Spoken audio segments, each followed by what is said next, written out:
This is an atalaya. It's an Arabic word. It means watchtower. But it kind of means more than watchtower.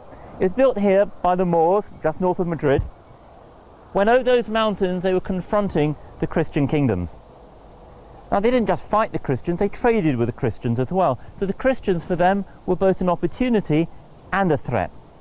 They needed to identify those opportunities and threats and communicate them rapidly to other parts of Moorish-held Spain. This atalaya formed an essential part of that communication network, a network of information and influence that was key to building resilience for the Moors against the Christian threat.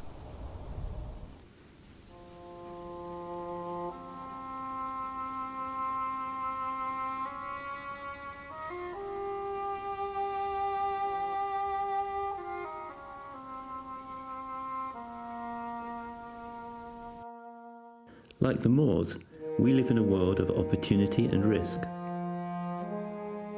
British Chancellor George Osborne has warned of the external dangers for the British economy. The World Economic Forum gloomily warns of the global risks in 2016. You can see what they mean. From China to North Africa, from Russia through the Ukraine to the Middle East, economic and political instability threaten. In the longer term, it may be the global challenges like climate change or pandemic disease that prove even more dangerous. The rules governing international political and commercial relations are breaking down. Governments are no longer willing or able to enforce them. International organisations are stagnating. While capital remains global, trade is regionalised, but policy-making remains national. Companies must learn to navigate between the rocks and eddies of a fragmenting international system. The bottom line of a company operating abroad is affected by a broad range of economic, political, geopolitical and social factors. Companies must front up to interconnected threats, new and old, ranging from expropriation, nationalisation through to cyber attack. Non-governmental organisations, both benign and malign, can hit the financial results. In the modern world, an NGO like Greenpeace can be as dangerous as a hacker in China. The trouble is that the world is not only dangerous, it's also volatile and unpredictable.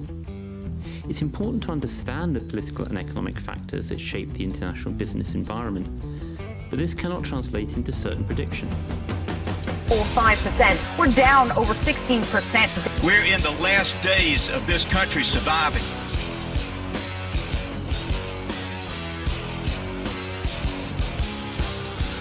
For all the efforts of organisations like the World Economic Forum, there will be key events in 2016 that no one has predicted. This has always been true, but in the more dynamic and interconnected world of the 21st century, these geopolitical surprises will be more common and have greater impact. Nassim Taleb has written of black swans. Donald Rumsfeld preferred unknown unknowns. We also know there are known unknowns. That is to say, we know there are some things we do not know. But there are also unknown unknowns. The ones we don't know, we don't know. In a world where predictions are mugs game, decision-making must be flexible and agile. The key for companies is to develop the enterprise resilience that allows them to adapt rapidly and effectively to the changes and surprises of a volatile international business environment. We must be capable of developing strategies to seize the opportunities as well as to mitigate the risks. Soldiers and diplomats understand this well.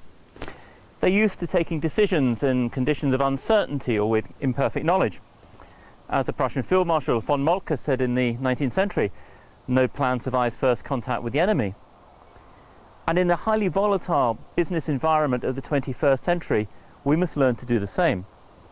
The rigid strategic plans that business schools have been selling for the last 30 years just don't cut it anymore.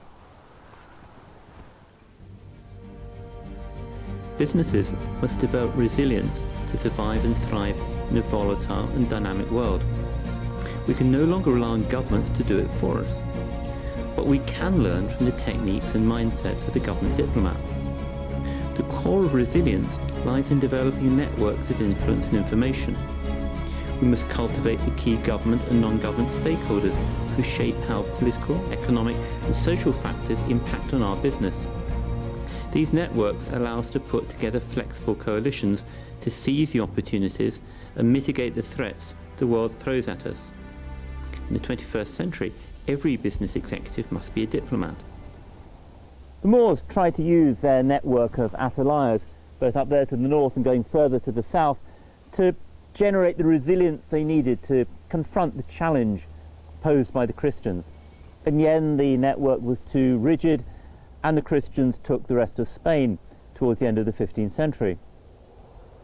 But we still need to create the networks of influence and information necessary to generate the kind of resilience our companies are going to need in the 21st century.